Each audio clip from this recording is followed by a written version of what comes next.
Elle est allée chercher des affaires à elle. Bouquins, lettres, factures et autres. Ce soir-là, nous avons écouté de la musique en buvant un verre. Et ensuite, tout est allé très vite. Disons que les façons de notre collègue Duckman sont des plus curieuses. Ce ne sont que plaisanteries d'un style plutôt cochon, sans arrêt. C'est le thème qui revient constamment. Il me semble pourtant que les choses sont claires. Autrefois, on espérait que le diable fasse son travail. Aujourd'hui, on passe commande.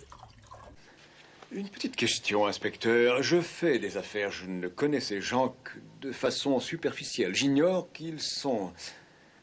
Mais vous voudrez me renseigner, je suppose. Mais pour qui ils se prennent?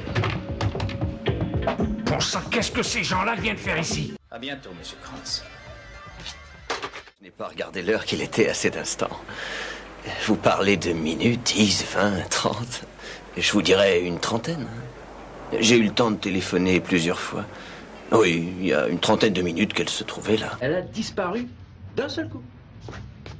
Elle est partie avec un homme. Elle a également emporté quelques meubles.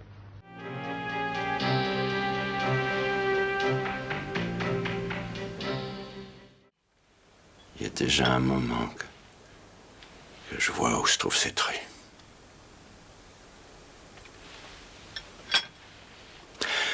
Allez, je dois sortir, retrouver ma ville.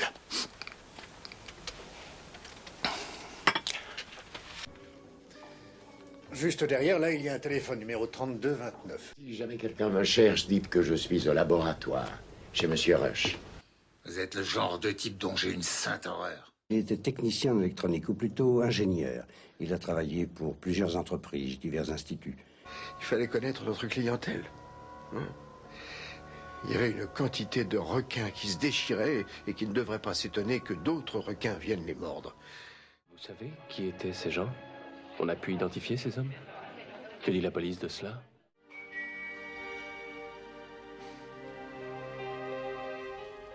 Si c'est vous, professeur, vous arrivez un peu tard. On est sa meilleure classe. Il nous aime peut-être pas tellement, d'accord.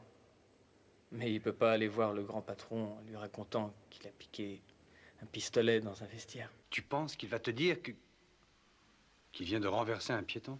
Ma mère a passé 20 ans dans cette maison, 20 ans à faire ce que cette femme voulait. Ma mère se prétendait la gouvernante, la dame de compagnie, seulement je crois plutôt qu'elle était son esclave. Avant de mourir, ma grand-mère m'a expliqué que l'assassin avait une rose bleue tatouée sur le poignet droit. Il y a eu une rafle à la gare. Ils ont été sûrement informés. Et ce qu'il y a là-dedans, c'est de la cam. L'héroïne, sans aucun doute.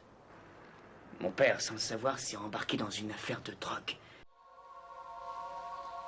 Il aurait pas, par hasard, gagné à la loterie? Ou subitement, il aurait pas trouvé du pognon? Je vais te raconter des choses. Des choses que tu ignores et qui vont sans doute t'effrayer. Qu'est-ce que c'est? Je vous interdis de faire des photos. Ça suffit! Arrêtez ces photos! Oui, en fait, c'était il y a 8 ans. Il a fait 2 ans. C'est pour ça qu'il m'a téléphoné et m'a envoyé voir les flics. Vous prendrez bien un verre. Vous allez trinquer avec moi. Alors, voyons, messieurs, buvez un verre, je vous en prie. Alerte. Est-ce que c'est pour ça que vous êtes là? Si je bois, combien je bois et pourquoi je le fais? C'est quand je m'ennuie que je bois. Ou quand ça me fait plaisir. Ça suffit, je vous ai déjà tout raconté. Nous cherchions le moyen de la sortir des mains de ce Thérèse, afin qu'elle soit en sécurité. Je dois garder le secret. J'espère que vous comprendrez. Nous savons que c'est un suicide, il ne faut pas l'oublier.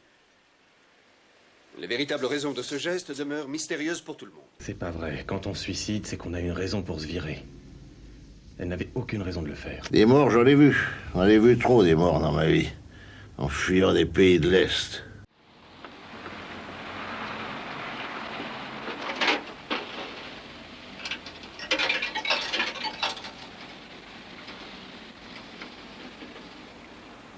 Allô, oui, allô. Est-ce que je peux parler à l'inspecteur principal Mathès? Bonjour. Oui, bien sûr, j'ai regardé dehors. Il fait un temps magnifique. J'allais justement t'appeler. Mon eau est en train de bouillir. Oui, je me prépare du café. Je te demande une seconde. Ça semble intéressant. Cherche compagnie pour le théâtre, pour des excursions et pour parler à quelqu'un. Belle fortune, tu vas pouvoir t'amuser. Calmez-vous donc, monsieur Derrick, et venez vous asseoir. On va discuter si vous le voulez bien. Vous voulez me dire ce que vous cherchez? Est-ce que vous pensez qu'Anna aurait pu être balancée de ma voiture? Vous savez ce qui s'est passé? Un accident? Oui, j'ai tué mon frère. Des centaines de fois. Je suis en sécurité maintenant que celui qui voulait me tuer est mort. Si vous le voulez, puis-je m'occuper du testament dans la mesure où vous ne connaissez pas bien nos affaires? Ce sont des entreprises auxquelles vous n'êtes pas encore bien habitué. Un assassin libéré qui n'est pas d'accord avec une plaidoirie qui date de 15 ans et qui vient me la reprocher. 3 mots seulement l'ont irrité, tellement irrité qu'il a, comme il le dit d'une façon presque poétique, songé à ces mots au point de ne penser qu'à ça. Il n'a pensé qu'à ces 3 mots pendant 15 ans. J'étais officier supérieur, un régiment sous mes ordres. Quand nous sommes tous rentrés à la maison, nous venions de subir une guerre atroce, complètement déboussolée. Il y a 2 jours, c'est un physicien qui est venu. Un physicien, oui, c'était très nouveau pour nous. Il dira à mon collègue Schneider que je ne viendrai pas au bureau ce soir parce que j'ai un rendez-vous très important. Bon, voilà, ce sera tout. Alors, monsieur l'avocat, que dites-vous de tout ça? Peut-être a-t-il un rêve à réaliser. Pour moi, cet homme qui était constamment penché sur des dossiers n'existait pas. Et il n'existe plus du tout.